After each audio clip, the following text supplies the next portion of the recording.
My name is Ryan Conarro. I am one of the members of the collaborative team who worked on Aan Aan Yátx'u Sáani, Noble People of the Land. And thank you. I'm sorry to say that Frank Katasse, who is my collaborator, is not able to join us tonight because he has other obligations over at Perseverance Theater across the channel. So I'll be moderating the conversation, and the storytellers can join us on stage whenever they're done sort of with the paparazzi and the signatures and all those things. Let's give the ensemble of storytellers a round of applause again, please.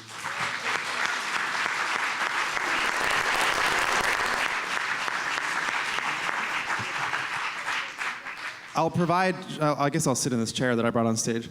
I'll provide maybe a little bit of context to get us started. I've been a long-time Juneau theater maker. I'm originally from North Georgia and moved to Alaska right after college. And in 2014, started a conversation with Perseverance Theater and the Arts and Humanities Council about a project that would explore the histories and stories of the Indian Village and the Willoughby District. That was motivated in large part, in terms of the organizations, by the effort to fundraise and create the new Jack, which Ben Brown mentioned before the show. Perseverance Theater, as you may know, is decided to step away from the new Jack plan, so at that point this project became a Juneau Arts and Humanities Council project in collaboration with Ping Chong and Company.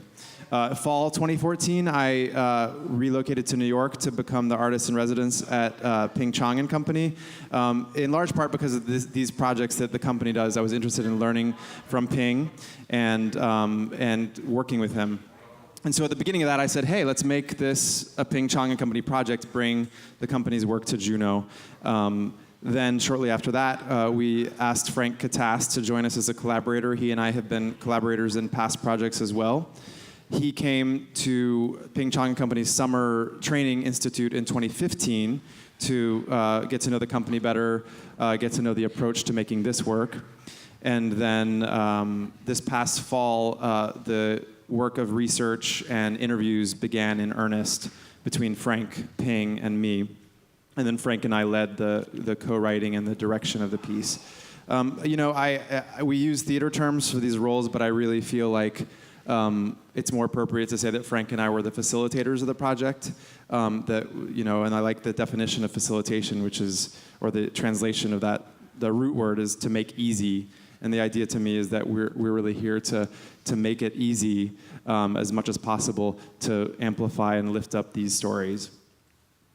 We undertook a bunch of interviews from around Juneau.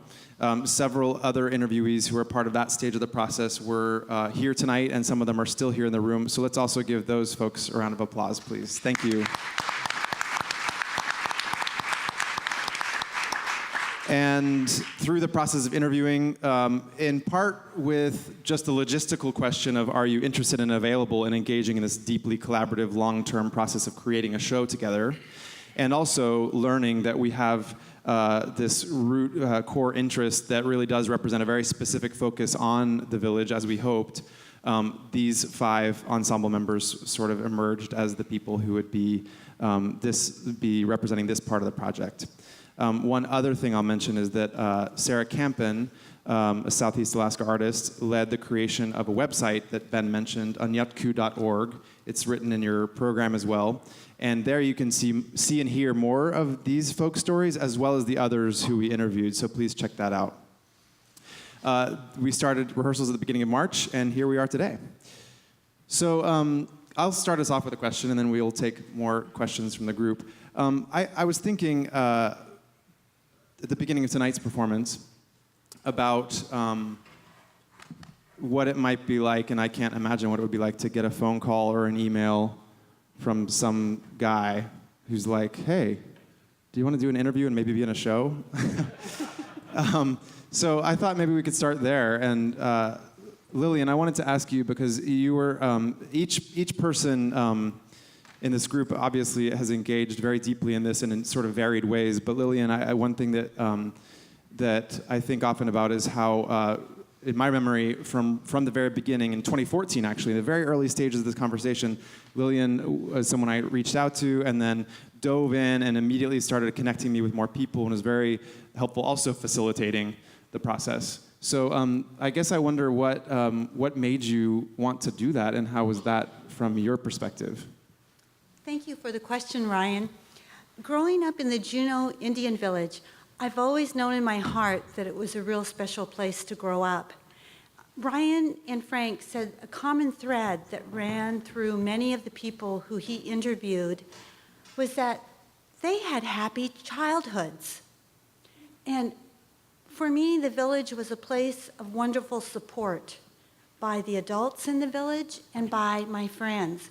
And so it was so exciting when Ryan mentioned the prospect. And I think he deserves so much credit. He and Annie Calkins wrote a grant, and the Jack agreed to host this. And I am just so impressed that they had the passion, commitment, and the drive to do this project. And so when he called me, my immediate thought was, who all can I connect Ryan with? So I was feeding him lots of names, calling friends, calling relatives, encouraging them. When Ryan contacts you, visit with him. And I told Ryan, and this was a hard thing to say, but I said, Ryan, I really support this project. And I want you to choose the 5 that are going to work for you. And I said, if it's not me, that's fine. I just want to support this project 100%. So when he called me and he said he wanted me in the show, I was elated. I was too. Others in the ensemble, would you like to share what that experience was of sort of receiving that call or email and the decision to say yes?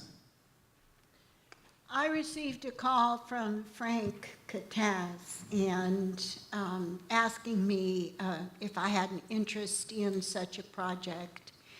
And I've been a fan of his for years, and it turns out that he had also heard of me, and so we spent about the first 10 minutes gushing over each other. And then I said yes.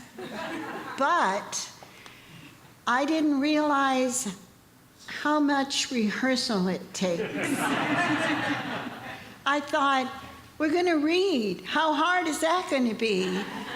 But it turns out that it takes a lot of patience and hard work, and the patience comes from the people and the crew and the others, and the hard work from all of us, but it certainly has been worth it, and it's just an experience I would never miss, and I certainly treasure.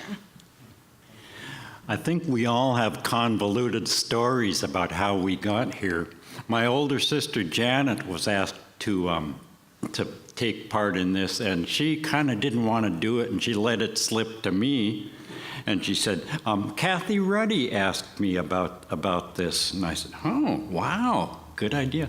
And so the next day I was registering my car out at DMV, and there's Kathy Ruddy. And I said, hey, you think I might qualify for this production? And God, about an hour later, my humble little kitchen was full of people interviewing me, taking pictures, recording me. And the whole thing has been just a whirl for the last month, but it has been just incredible. The healing has been hard to do, but by gosh, it sure has done me good. And I've just had a good time with everybody here.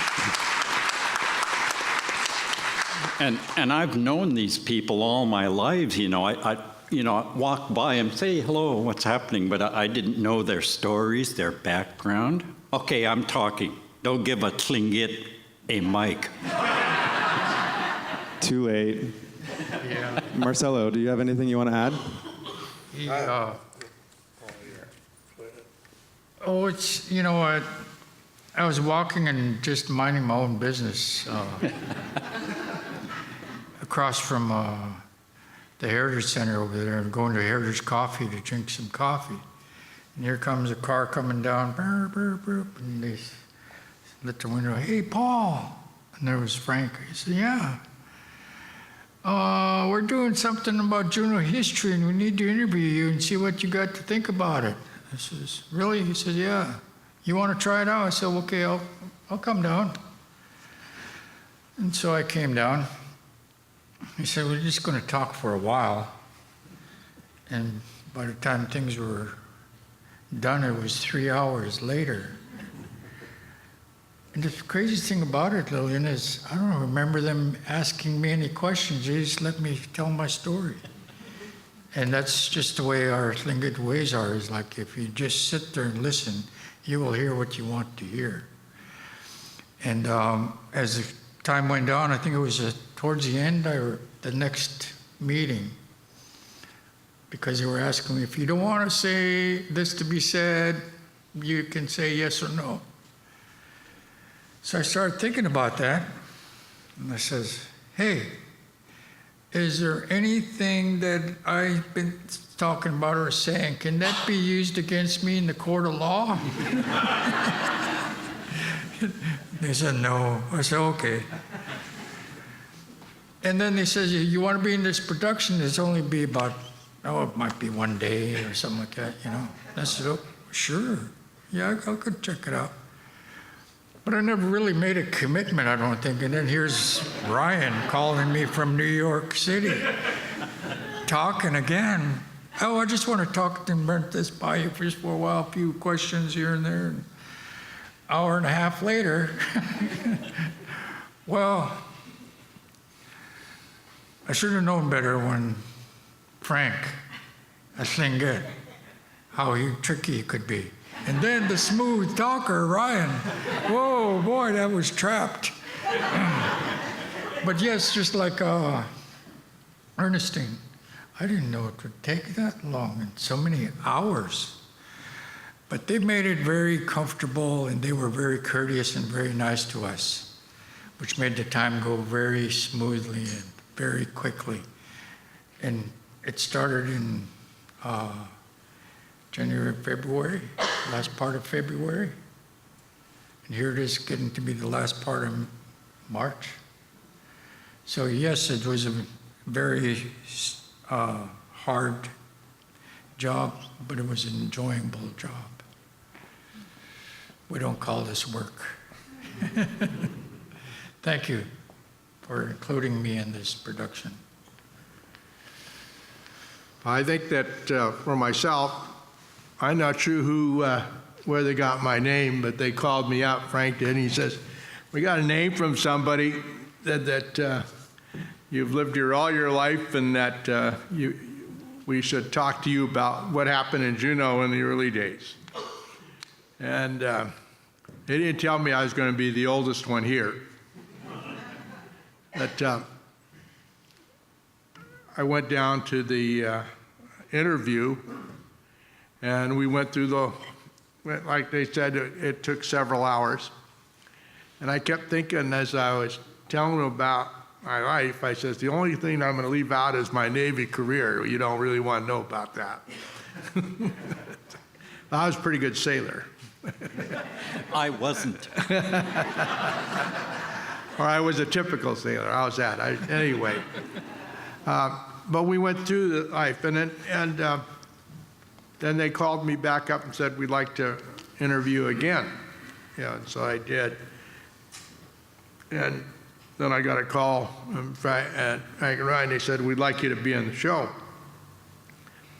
And I thought about it for a while, and I thought, you know, I think really what I thought about more is that I think it was a story that needed to be told.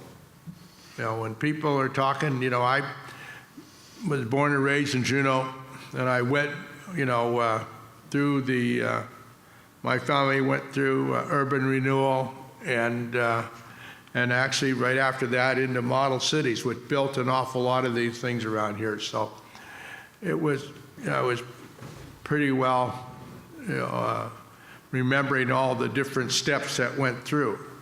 And I thought that it was really needed to be told, because the land that was taken from us And I say taken from us because I think the land where the state building is on, they paid my father $2,000 for a lot up on the hill.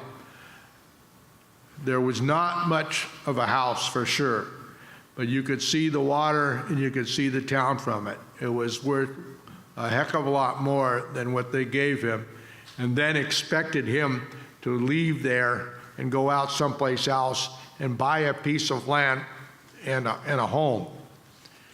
And the only way he did it is the city started giving land away on North Douglas for $300 a lot of beach property.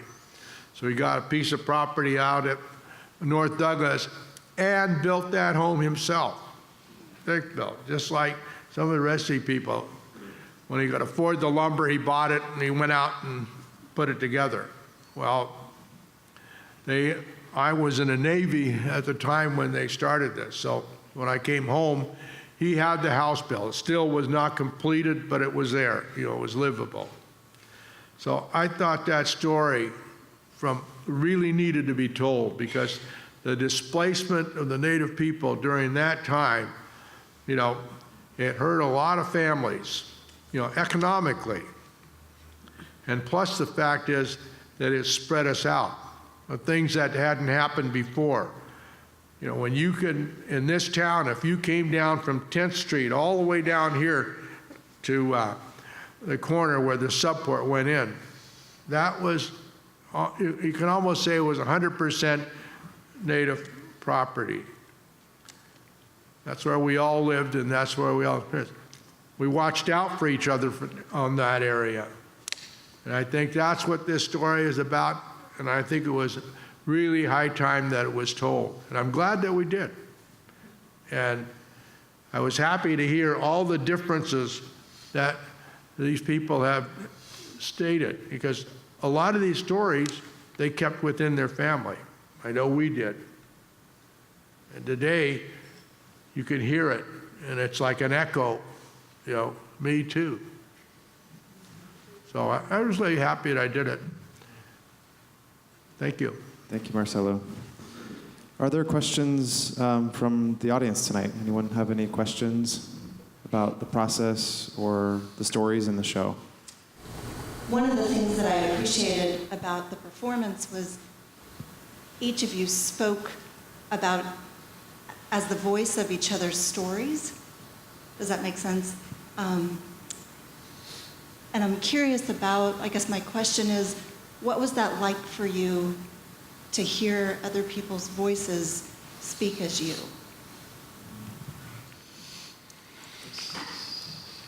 I thought it helped us understand other stories, each individual stories. I began to listen to them and hear them, and it's just, wow. I thought it was made it more clear when we heard it from someone else. Does that answer the question? And I'd like to add to that.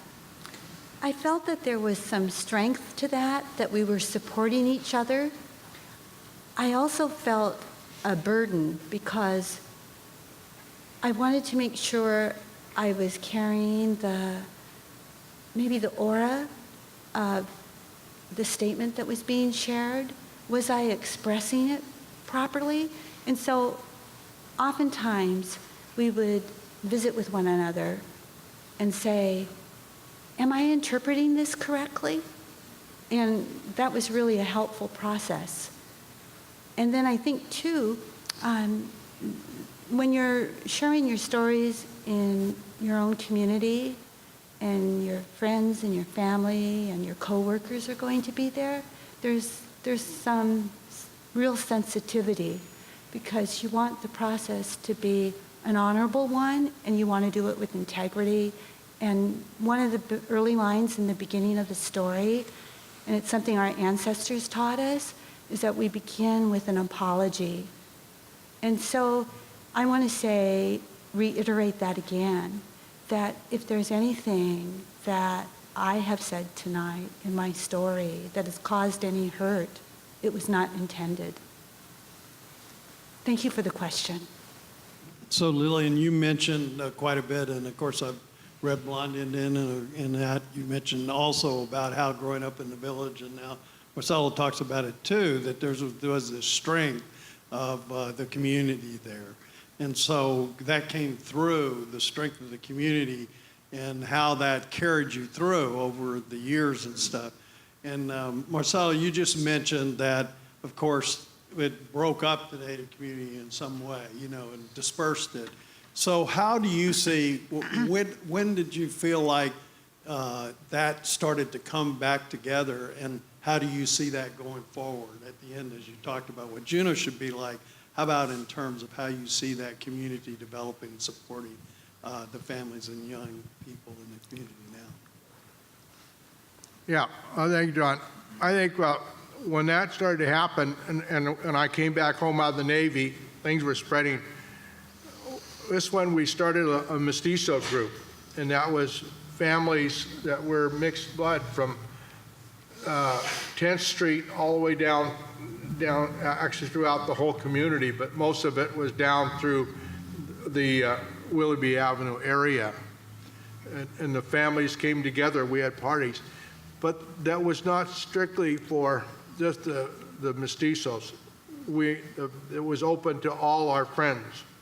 And so if you go back, you'll see an awful lot of, you know, our families that were full blood, our families that we went to school. It was open, and it brought those people back together so that we had a relationship. And the nice thing about doing that is we did that annually for several years, and it brought not only our families that we grew up with, but it brought the families that we were raising together also. And so I think today there's still a closeness in there. And I'd like to speak to the question too. Thank you, John, for posing it. There's so much richness in Tlingit culture, and there's richness in all of our cultures. And one of the things that I really respect is the interconnectedness. My mother with my children would never let them leave her house without asking them who they are. And I recall reading something that my mother had shared that had been documented in a book about the sisterhood. And she said that her father and mother made them, when they were growing up as children, know all the families in the village and know who they were. And then I was sharing with Paul, and he reiterated the same thing, that was his experience.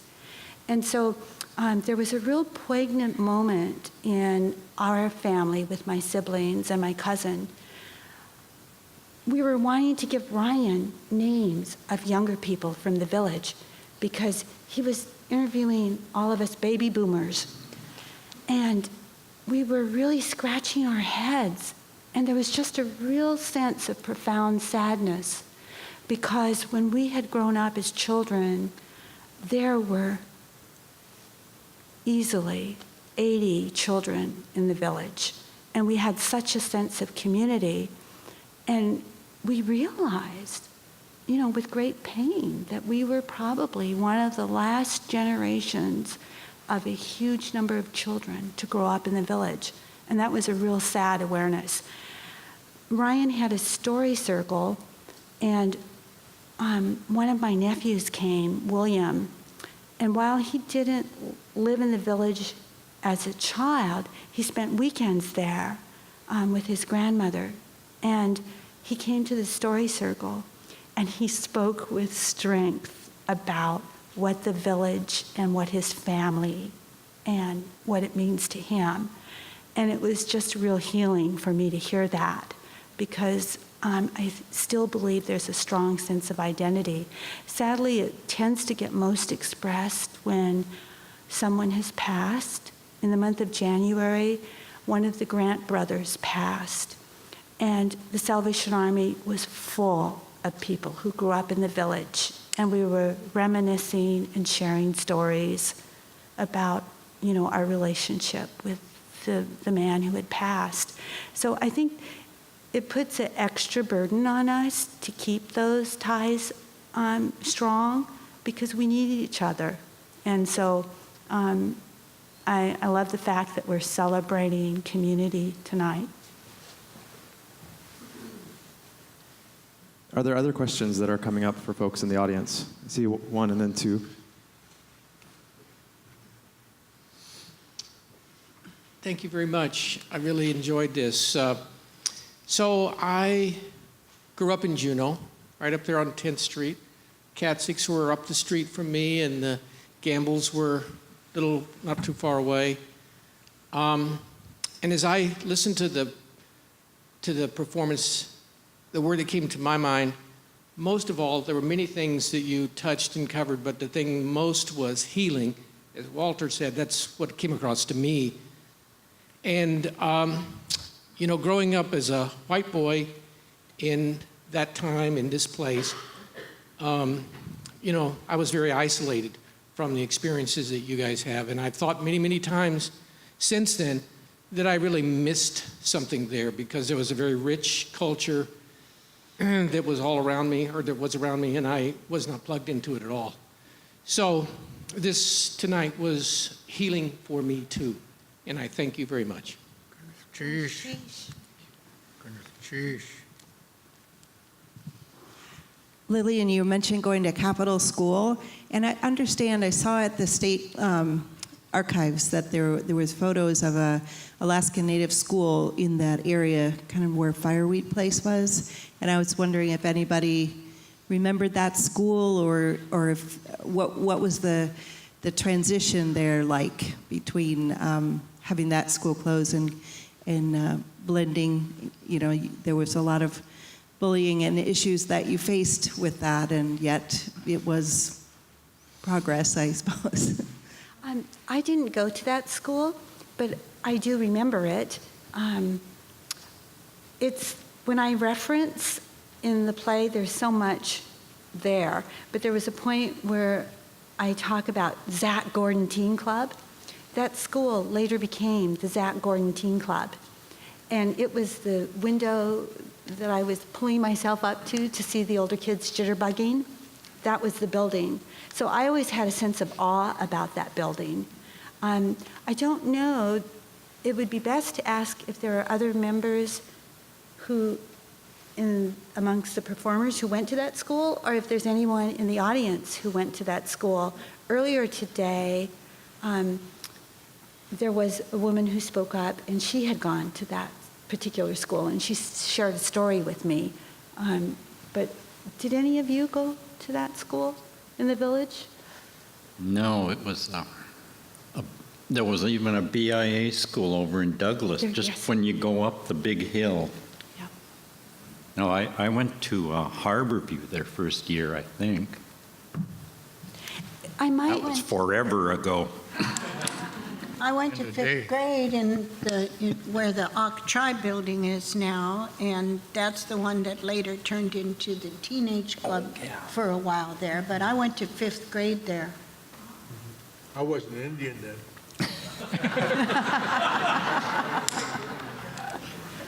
The Catholic school? Yeah, well, Okay, 5 points. Thank you. We have time for probably about one more question, if there's anything else percolating. Yes? Once again, thank you for this, sharing all these stories. I'd like to reach back, it was very briefly mentioned, but it sounded very complicated what happened to the people of Auk Village and the move downtown and then the loss of the traditional village site. Did any of your elders talk about that at all?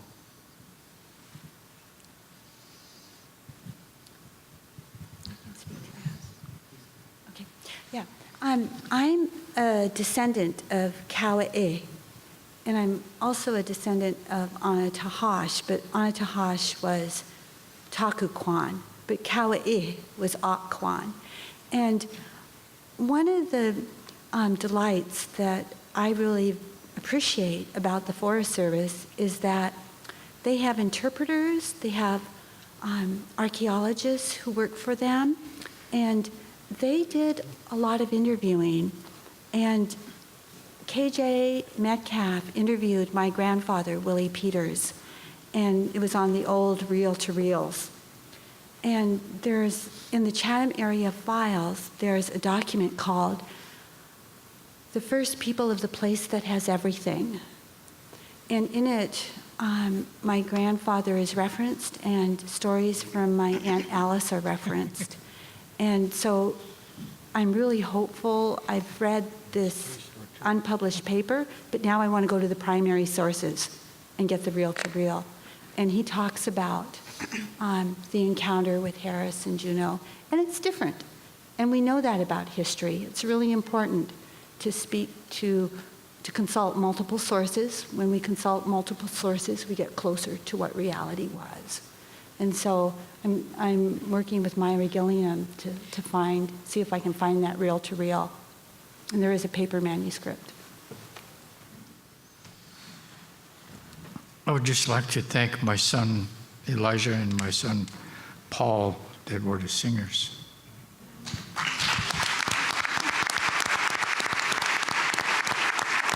Would you like to speak, Elijah? Do you want to say anything? Just a closing.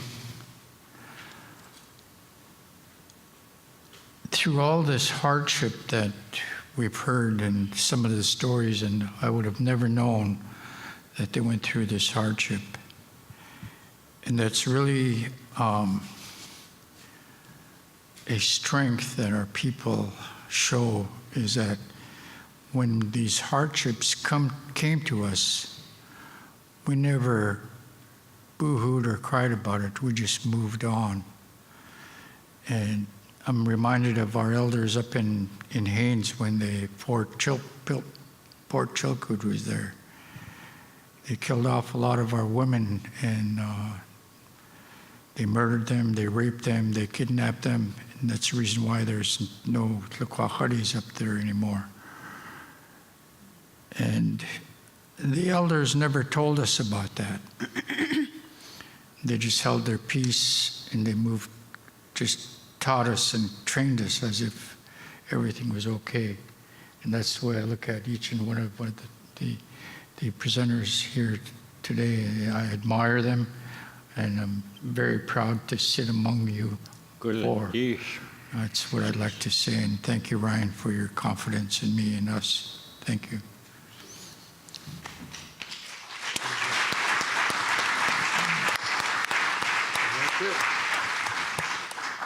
I'd like to thank my dad and all these other people here on the story here. These guys watched me grow up, and they're still watching me grow up, and even a lot of the stories my dad told, I haven't even heard before, except for the boots one. I grew up hearing that one. But just like my dad, he was kind of talked into doing this, and my dad talked me into doing it. I was more or less voluntold to do it. I was just sitting with my dad at Heritage Coffee, and then here comes Ryan, the slick talker.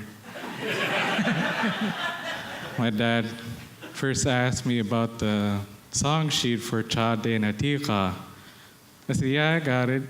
It's okay, I'm gonna need a copy of it for us to sing. I said, okay. Yeah, I can get it to you guys when I can. And then pretty soon my dad says, my boys can sing it. Tells Ryan, you guys can sing it? I said, I guess. So that's how me and my brother got into this.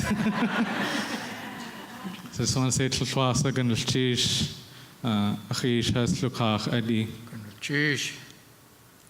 and the rest of you folks, to my to Yanyedi, Ryan. Oh, he's same class. All right.